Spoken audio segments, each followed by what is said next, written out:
Today, we're going to talk about the 1994 Sega Genesis game called Skitchin. I cannot overstate how much I loved this game growing up. I loved rollerblading, I loved skateboarding, and I loved gaming. I was this game's target audience, and it worked. I adored it. At the time, I rollerbladed all over town. It was the only way I traveled. I truly thought the world should be like the movie Hackers. Well, the rollerblading part of the movie, not the fake hacking stuff.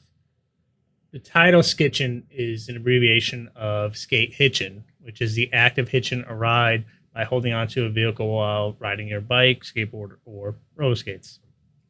I've never encountered Skitchin in the wild.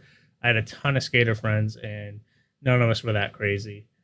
I'm sure it happened, it just did not happen in my small Connecticut city.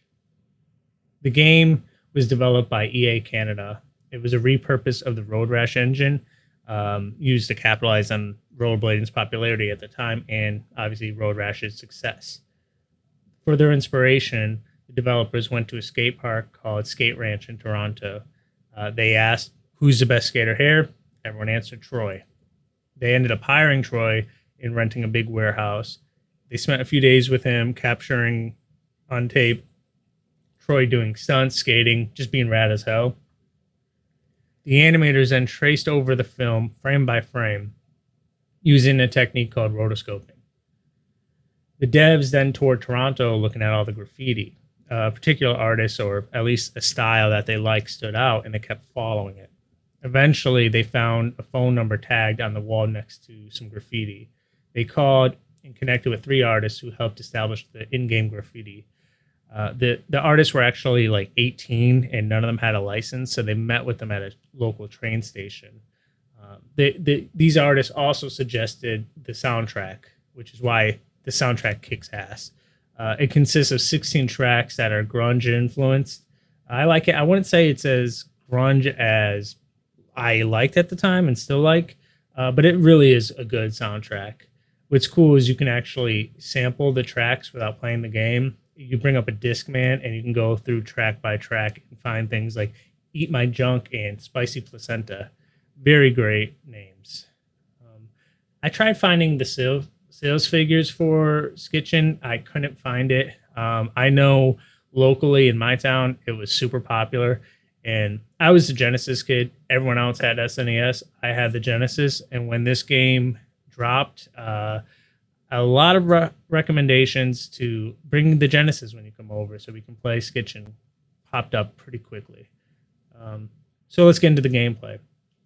As soon as you start it, you get this big disclaimer saying, "Skitchin is dangerous. Do not try this at home." They're correct. Do not try this at home. It is dangerous as hell. So let's get into the first stage. I suck. I remember being really good at this game. I remember thinking this is easy, loving it, but as an old dude, I'm getting my ass handed to me left and right. First off, why is accelerate the B button? I feel like it should be the A button, but the A button is how you grab onto a car, how you skitch. C is punch. Another thing worth noting is you have to hit the D-pad direction in the direction of the car so you can skitch or punch if there's an enemy. That makes sense, but I would like the game to be intelligent enough to know that I'm hitting that because there's a car coming on my left or there's an enemy on my right. This becomes a pain in the ass when you're hanging on to a car and an enemy comes on the car with you, because you have to follow the road or you'll fall off the car. But if the enemy's on the opposite side, say the road's turning left and the enemy's on the right, you then have to follow the road but also hit right to try to hit the enemy, or he's going to kick your ass. So that can be a challenge. Not terrible, but when you're really old and trying to figure out how to play this game, it's a pain in the ass. So let's talk about the stages. There are 12 stages, and the devs did a nice job of trying to make each one unique. For example, stage 1 is Vancouver, and it's gorgeous with mountains and clouds, and it's gorgeous. San Francisco has the Golden Gate Bridge. You have Denver, San Diego. There's some really gorgeous scenery in this game. Very unique distinction, when at the time it felt like a lot of games were just repetitive, play the same level over and over again, maybe change the color swap, but the game itself doesn't change. This is a nice change. there's also different challenges on each level. Overall, the game is a lot of fun.